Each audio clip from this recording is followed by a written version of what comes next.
Hello everyone. So on this channel, on BlackBerry Boy channel, the most common request that I receive, or in fact, even on my website, people do reach out to me, and it is wonderful to see that people uh, want to know more about what I do with org mode, and I believe a lot of people are interested in learning it. A lot of people are curious to know what this org mode is all about, but I think, in my opinion, apart from, of course, doing task management and keeping track of your work, note taking, one shining feature. I mean, there are so many things that I love about org mode, but one awesome feature, in my opinion, is publishing a blog. And I know I have mentioned this many times. In fact, I mention this quite regularly. But people do ask me this question regularly about how to do it. And in fact, I have done plenty of videos on this particular topic. I have, of course, shared my configurations, but today I thought I'll probably do it one more time, and I think I will probably do it again if I have to. But it is very simple. If you are, I'll give you, of course, a very simple fundamental way of doing it, and that is exporting one file. Now, if you are in your org file anywhere, I can show you, but I don't really want to show you, but do it yourself. There is a command, and again, in the beginning, if you are not really sure about all the shortcuts, there is a command, and you can actually find out those commands if you press Alt X, and if you start typing in export or org hyphen something and press tab, it will give you these suggestions. So whenever you export something, you will get an option to export it to HTML, and that is just one single HTML file. But there is also a publishing feature, and when you publish something, you actually can configure things that you want to publish to one specific folder. Now, what I have done, I have actually shared all my configurations, and these configurations are always up to date. So if I make a change in my org file, or not org file, but the init file of my Emacs, where I have the configuration for the publishing, which I'll show you in a second. But whenever I update it, and if I have to, of course, republish my whole blog, so I do republish the entire blog. So if you press Ctrl U, Alt X, or publish, it will basically publish everything once again for you, the entire website that you have.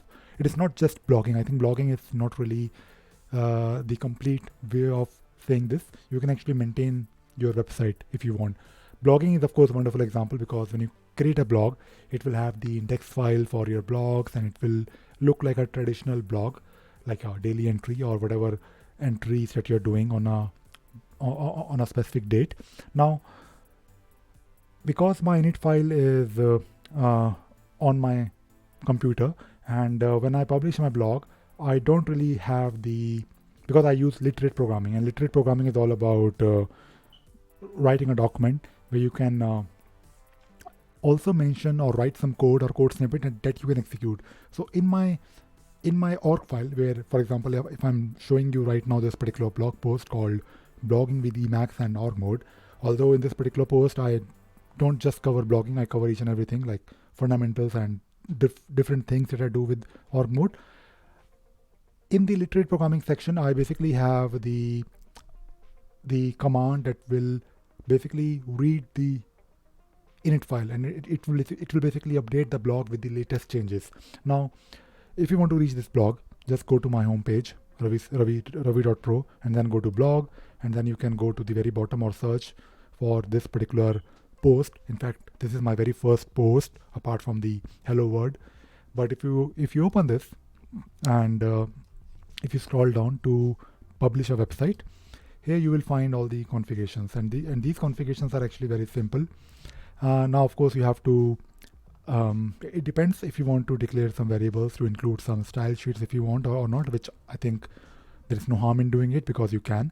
And I do have like a header and maybe a footer, which is also nice thing to have in your website. It makes it look better.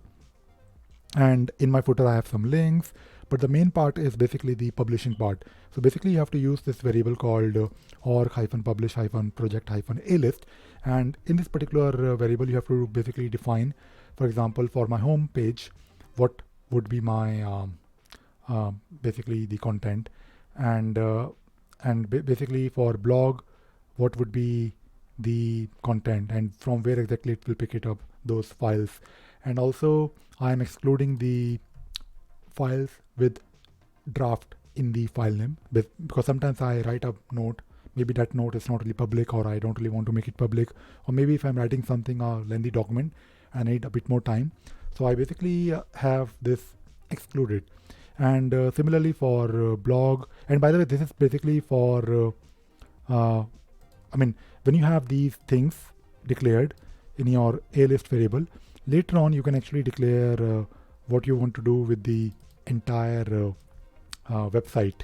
So basically you can have multiple websites. So when I do control U alt text or publish, it will ask me to publish what, and I can type in or select website, and it will publish those new blogs or any changes that I do to this particular Ravi.pro. But I can have, in fact, I do have a couple of other websites that I publish.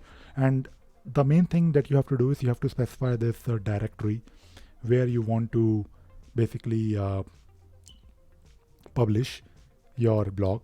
And this directory is basically, it could be in your home directory, it could be in the same folder where you have your Emacs files. Basically in this particular directory you will have your HTML. So all the org files will have their equivalent HTML, and of course you can maintain the same directory structure, because all the blogs will go to blog folder, all the images will go to images, and if you have any CSS, CSS will go to CSS, RSS will go to RSS folder if you create one RSS, or maybe the home directory. So basically this is something that you can actually configure in this particular format in your configuration file, and that is it. It is actually very simple. All you have to do, just I mean, either you can refer to this, it is a bit more complicated. It is not really complicated, but it is a bit more there are a few things happening. I mean, you don't need to do these things. You can just have one folder, that is it. But if you want to create a site, for example, if you look at my site, I do have like a home page. On top I have this some links like Ravi Sagar, home, blog. Similarly, I do have links like my footer links, home, sitemap, and blogs, and link to my Twitter if I want. And there is a sitemap, which is of course not really, I don't really use it, but the main sitemap here is actually the blog itself. This is it. I don't really have anything apart from my blogs on this particular site, but you can do a lot of wonderful things if you want to.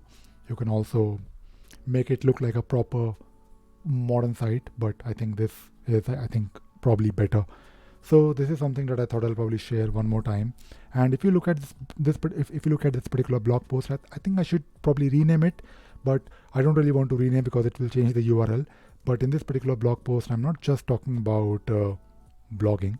In fact, if you're new to org mode, you can actually start by or maybe if you're even if you're new to Emacs, so you can actually start reading this post. It's a bit lengthy, but I think you will learn a lot of things, and I keep this up to date. For example, if you want to learn the basics of Emacs, you can take a look at these shortcuts. Like I talk about how to do simple things like saving, closing the Emacs editor, cut, copy, paste, search, and zoom in, zoom out, which I covered recently in one of my video, and how you can split the screen, because you may want to do it, and how you can insert a link, how you can insert a link which is a local link, how to open a link, how to insert some macros, how to switch the buffer, and so on.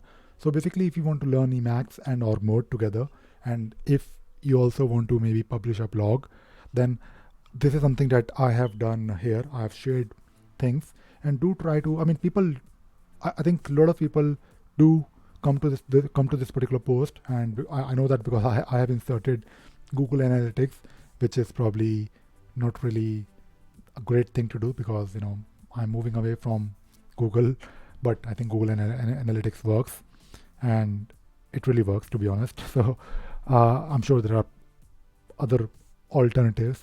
I know about the alternatives, but maybe one day I will try. I mean, it's in my pipeline. list of things that I want to do. So which I will also do. So basically, what I'm trying to say is that people come to this particular post a lot. I mean, I don't really receive like thousands of views on this particular post, but it is decent, and this is probably one of the mostly viewed blog on my Ravi.pro website. So do let me know if you want to do something similar, or if you think by watching my video you were not exactly sure how to do it. I think if you go to my my website, you will find or maybe just search on this channel blogging with Emacs. I'll probably open this for you. So if you type blogging, I hope it will work, the search will work. So maybe not. I did talk about it, by the way.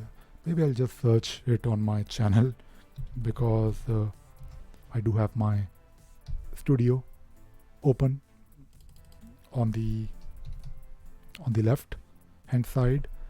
So let me just find the blog post that you can straight away use to publish your own website. I mean, basically whatever I have described here for the publishing part, I have in fact I have made videos, like proper videos on this particular topic. So yeah, I found the blog and get a shareable link. So this is the blog post. So do take a look at this blog post. It's a bit weird. Hello everyone, in this video let us take a look at org mode publishing to, yeah, so this is really strange. I look so different even after like 1 year, a bit more than 1 year, but this particular video has a lot of views, and I'm actually very happy and proud of this particular setup. It is of course nothing complicated, a lot of people do it, and my intention is to share how you can also do it very easily. So that is all I wanted to talk about today. I hope you enjoyed watching this video and you learned something new today. Thank you very much. Bye.